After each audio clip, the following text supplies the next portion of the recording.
ہمیں کیوں نہیں بتایا کہ یہ جعلی ہے؟ میں آپ سے ایک سوال یہ کرتی ہوں کہ ہم کیسے اتحادی ہیں؟ ایک بڑی پارٹی کے اتحادی آپ ہیں، ایک بڑی پارٹی کے موصوف منسٹر کہہ رہے ہیں کہ یہ جعلی ہے. میں بھی ایک چھوٹی سی پارٹی، لوگ سمجھتے ہوں گے چھوٹی، لیکن یہ چھوٹی پارٹی نہیں ہے جسے میں ریپرزینٹ کر رہی ہوں. میری عزت صرف یہ ہوئی ہے کہ میں آج اس کی 56ویں میٹنگ ہے جس میں جاؤں گی اور ابھی چیئر بھی کروں گی. بہت پابندی کے ساتھ اٹینڈ کیا، لیکن یہ آبزرو کر لیا تھا کہ بے روزگار جو ملازمت سے نکالا گیا ہے وہ اسلام آباد تک نہیں آ سکتا. آ جائے تو کہاں ٹھہرے، تعداد ان کی بھی بہت بڑی ہے. لیکن اچھی بات یہ ہے کہ کافی کوشش کے باوجود جب میں آپ کے گوش گزار کرتی رہی تو بالآخر آپ نے فیصلہ دیا کہ یہ میٹنگ کراچی میں کر لی جائے. کیونکہ دیکھیے ادارے پی آئی اے ہے، ایویشن ہے، ریلوے ہے، سوئی گیس ہے، سٹیل مل ہے، اور بہت سارے ادارے ہیں جن کے لوگ بے روزگار تھے، آ نہیں سکتے تھے. لیکن جب اس کی تاریخیں طے کی گئیں 14، 15 اور 16 اس ماہ کی، پہلی میٹنگ ہم نے کے پی ٹی کے آفس میں کی، 3 اداروں کو بلایا اور ان کے جو کچھ کر سکتے تھے کیا. دوسری میٹنگ ہم نے گیس کے آفس میں کی، 3 اداروں کو بلایا. لیکن وہ میٹنگ جو پی آئی اے میں ہونی تھی انہیں لکھا، وہاں سے سیکرٹری کے پاس جواب آیا. لیکن پھر بھی میں نے احتیاطاً سیکرٹری سے کہا کہ آپ ٹائم صحیح پتہ کر لیجئے. وہ گھبرائے ہوئے تھے اور انہوں نے کہا کہ جی منسٹر صاحب نے منع کر دیا ہے کہ میٹنگ یہاں نہیں ہوگی. میں نے کہا اچھا کہیں اور کر لیتے ہیں، کیونکہ نہیں، ہمیں جانے کو بھی منع کیا گیا ہے. لیکن جب 11، 11:30 بجے تک بہت لوگ وہاں جمع ہو گئے تو اخلاقی طور پہ بھی مجھے جانا تھا اور میرا فرض تھا. میں وہاں پہنچی، وہاں کے دروازے بند تھے، لوگوں نے بتا دیا کہ آپ کو اندر آنے کی اجازت نہیں ہے.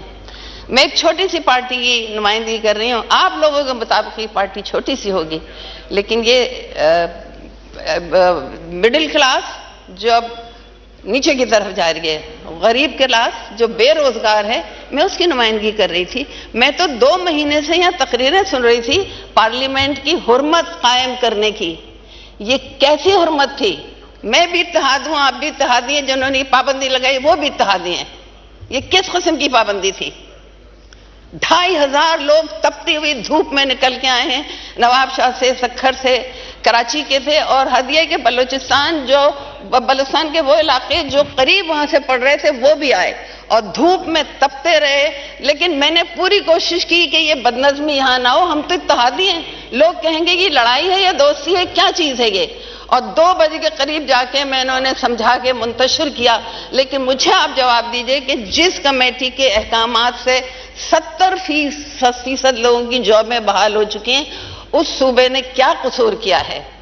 آج بلاول صاحب نہیں، میرا ان سے بھی سوال تھا کہ آپ نے جب بجٹ آیا تو اس پہ اعتراض کیا، اور صحیح اعتراض کیا، کہ جو تباہی بارشوں میں اور اس میں ہوئی تھی، اس تباہی کو، اس بھوک کو، اس بدنظمی کو، سب کو دیکھ کے ان کا دل دکھا. ان کا دل کیوں نہیں دکھ رہا کہ اتنے لوگ بے روزگار ہیں؟ وہاں اجازت بھی نہیں دی جا رہی کہ ہم ان کی آواز سن سکیں، ہم کچھ کہہ سکیں.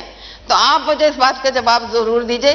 دوسری یہ کہ 2 دن پہلے سپریم کورٹ میں ایک فیصلہ ہوا ہے کہ پی آئی اے میں ملازمتوں کی ضرورت ہے، انہوں نے فیصلہ کیا ہے رکھنا ہے. لیکن جب یہ کمیٹی فیصلہ دے چکی ہے، آرڈر دے چکی ہے کہ ملازمتیں بحال کی جائیں، تو یہ نئی ملازمتیں کن کو نکال رہے ہیں یہ بھی بتائیے. کون نکالے گئے وہ مجھے پتا ہے، کون لائے جا رہے ہیں وہ بھی مجھے بتائیے. اتنی ناانصافی کس طرح سے؟ ان کے ہم اس بجٹ پہ رو پیٹ رہے ہیں، آپ ان کے چولہے جن کے بجھ گئے ان کے بجٹ تو اٹھا کے دیکھیں کہ ان کے پاس آٹے کی روٹی کے پیسے بھی نہیں ہیں. وہ کس طرح سے بسوں کے کرائے خرچ کر کے بلوچستان کے لوگ آئے ہیں، نواب شاہ کے لوگ آئے ہیں. میرے پاس فہرست ہے تمام لوگوں کی. مجھے اس بات کا جواب چاہیے، اگر یہ کمیٹی جعلی تھی تو آپ نے اتنی میٹنگیں کیوں کروائیں؟ اگر جعلی نہیں ہیں تو ویسے مجھے اطلاع یہ ملی ہے کہ ہمارے وزیر موصوف بیمار ہیں. میری دعا ہے کہ وہ جلدی سے ٹھیک ہو جائیں، پروردگار ان کو بہتر طرف لائے، ایسے کہ وہ اپنے صحیح ذہن سے سوچ سکیں. میں پارلیمنٹرین ہوں، میں تھی وہاں پہ کھڑی، کہا کہ نہیں آپ نہیں آ سکتی اندر. پھر کہا بھی اچھا آ جائیے، لیکن افسران کوئی نہیں ہے. یہ بیچارے وہ غریب سیکیورٹی کے لوگ تھے، چوکیدار تھے، وہ تھے، لیکن تمام عملہ وہاں سے چلا گیا تھا. اس کمیٹی کی اور میری حرمت بتائیے کہ کیا ہے؟ بہت ہی افسوس، انتہائی افسوسناک ہے. کراچی اور سندھ کے شہر اور دیہات پرویلیج کمیٹی میں بلائیں. صحیح بات ہے. 11 بجے سے 2 بجے تک ہم لوگ کھڑے رہے ہیں وہاں پر، اور 2,500-3 ہزار کے قریب لوگ تھے، اور مجھے بہت دکھ تھا جو بلوچستان سے بسوں میں لٹک لٹک کے آئے تھے، جو نواب شاہ سے آئے تھے۔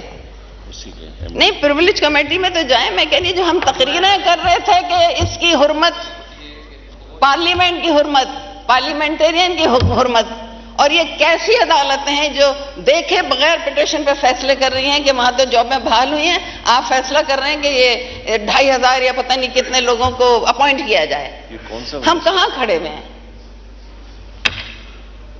منسٹر فار پارلیمنٹری افیئرز موجود ہیں؟ رانا صاحب موجود ہیں۔ آپ بتائیے منسٹر فار فیڈرل ایجوکیشن، آپ نے دی آنریبل ممبر نے جو بات کی ہے، ساری جو ان کا ایشو ہے وہ سارا آپ کے گوش گزار ہو گیا ہے میرا خیال ہے۔ سر آئی ووڈ لائک کہ جو کنسرن منسٹر ہے جن کے خلاف یہ بات ہو رہی ہے وہ آ کر ہاؤس میں ایکسپلینیشن دیں۔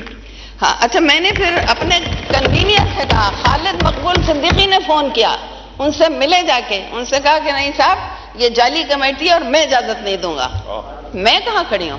میرا پارلیمنٹیرین لیڈر کہاں کھڑا ہے؟ آپ کہاں ہیں؟ آپ نے بنائی نا یہ کمیٹی، سوچ سمجھ کے بنائی۔ یہ گورنمنٹ بھی اسی پارلیمان نے بنائی ہے۔ ہاں تو وزیر بھی انہی نے بنایا۔ یہاں سے بنی ہے۔ میں تو یوں شرمندہ ہوں کہ یہ جو اتحاد ہے، آپ بھی اس میں، میں بھی اس میں ہی ہوں، اور تیسری پارٹی اس میں ہی ہے، تو یہ کیا ہے سب؟ ٹھیک ہے محترمہ، آپ کا سندھ بالکل، کو، آپ کراچی کے نے لوگوں کو، حیدرآباد کے لوگوں کو جواب چاہیے اس بات کا۔ بالکل اس کے اوپر میں نے رولنگ دے دی ہے، وہ منسٹر صاحب آئیں گے، وہ ایکسپلین کریں گے کہ why he has done like that. اور اگر وہ کہتے ہیں جعلی ہے تو جتنے لوگوں کی ملازمتیں بحال کی گئی ہیں ان کو بھی فارغ کریں آپ۔ سندھ نے ایسا قصور نہیں کیا۔ دیکھیں، جب کوئی پارلیمنٹ جو ہے وہ کوئی کمیٹی تشکیل دیتی ہے تو وہ پارلیمان دیتی ہے، پورے ہاؤس نے وہ کمیٹی جو ہے اس کے لیے ووٹ کیا ہے، تو وہ کیسے جعلی ہو سکتی ہے؟ یہ لفظ جعلی کہنا جو ہے یہ بھی میں سمجھتا ہوں کہ یہ اس زمرے میں آتا ہے، یہ کنٹمپٹ ہے۔ یہی فیصلہ ریڈیو پاکستان کے لیے بھی تھا، وہاں تمام لوگ بحال کر دیے گئے ہیں یہاں کے۔ Thank you, thank you.